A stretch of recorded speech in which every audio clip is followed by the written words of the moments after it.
and I am a co-owner and operator at Reed Farm in Sunderland, Massachusetts. We're a small-scale poultry farm and a poultry processing facility. We're state inspected, and we will be going USDA in January of 2025. This will make us the only USDA poultry processing facility in Massachusetts. Poultry processing entails the humane slaughter of the chickens, and then we make them ready to become food. So this includes plucking their feathers, emptying them out, and then we chill them, and then they are packed in vacuum-sealed packaging and labeled for sale. All of our cutting and hacking is done under refrigeration and by hand. Poultry processing is a very big gap in our local feed system. We just need more poultry processing capacity, and so we are here to fill that need. Being USDA will mean that we can sell our poultry across state lines, and it will also mean that we can process for others outside of Massachusetts.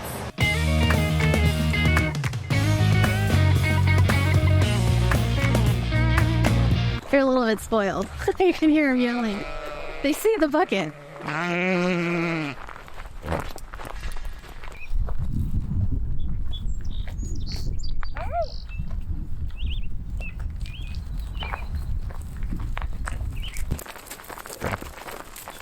So, Kat, if you're a poultry farm, why in the world do you have sheep? So the sheep are a little pet passion project of mine. I am a knitter and hand spinner. Actually, it started with Angora rabbits. And then when I started this farm with Peter and we had some land, I thought maybe I could have some sheep. And so I have them shorn. And I have all their fleeces in my house waiting to be spun. I have scoured one. I've had the sheep for like 3 years. So I have a lot of fleeces to go through. I did start spinning that fleece a few days ago, so I'm excited to see how it turns out. They also help with our rotational grazing. The chickens don't like to go out onto the grass when it's really tall.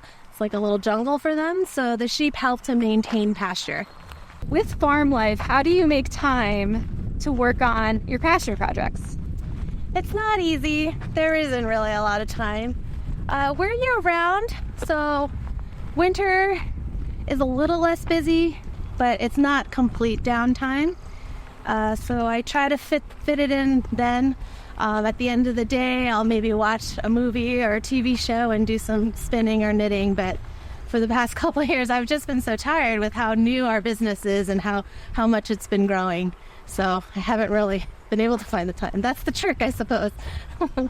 So when I got my flock, I was so in love with them and learning their names and getting to know their personalities that I thought, wouldn't it be amazing to have a sweater from each sheep?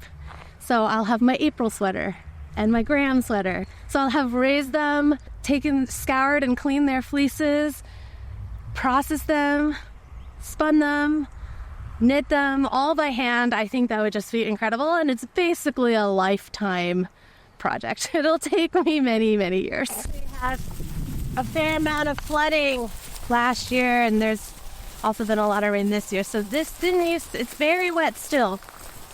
So I used to set out, there are pasture plots along here.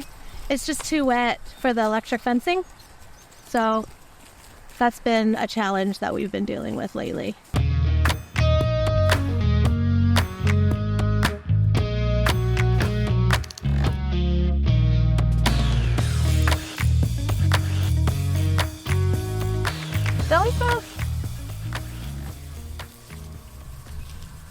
How do you maintain all of these sheep while also doing all of the poultry stuff that you have to do? You know what I mean? Yeah. Fortunately, sheep are pretty low maintenance. They need fresh water, and they need grass or hay, and a shelter if they want to get in out of inclement weather. But often they got to sit out there. So I give them grain. Every year they get shorn, and they get a PDT shot, trimming their hooves. That's actually becoming a problem with some of the wethers. They're suspicious when Peter and I are both in the pen with them. They know something is about to happen. So they can be tricky to get, but pretty easy keepers. So I had been dreaming about getting sheep for many years. I had been talking to lots of different breeders about why they love their sheep. If you want to get into a really fun conversation, ask a shepherd why they have the kind of sheep they have. They're so passionate about it and love them. They light up. It's really wonderful to see. I was very careful not only in the kind of fiber they were making, because I knew I wanted to be working with their fiber as a hand spinner. So I knew I wanted a finer wool. I knew I didn't want horns, so I got polled sheep because I didn't want to have to deal with them getting caught in fences or hurting each other. So that was something I decided for myself. And this breed is a pretty docile temperament breed, so that was another factor.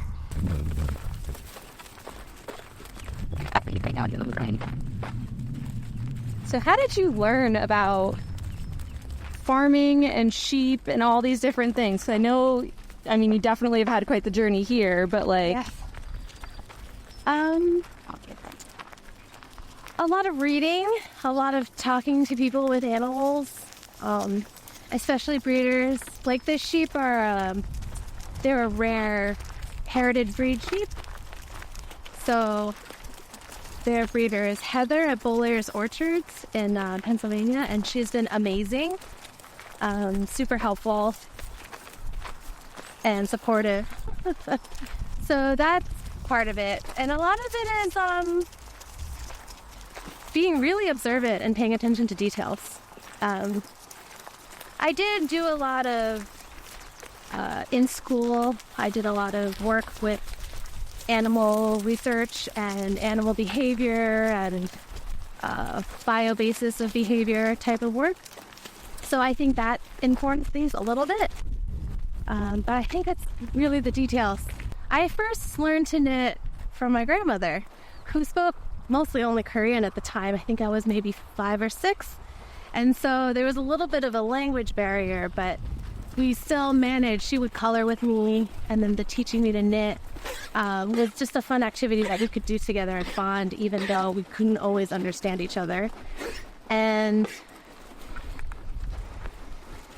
so I think fiber has always held a sort of nostalgic feeling for me because it connects me to my grandmother in that way. I actually learned, I didn't know a lot about her life because we couldn't really communicate in that way. But when she passed away when I was a teenager, I went to her funeral, and I remember reading like a little program about her. And she had actually gone to Japan for art school, which I think is so amazing. And it's really wonderful to think that somehow maybe I am carrying on her tradition for the love of that kind of work, the creativity and the fiber. She has a lot of large embroidered tapestries that we have at our house. So it was very cool to find that out and to feel like we really were connected.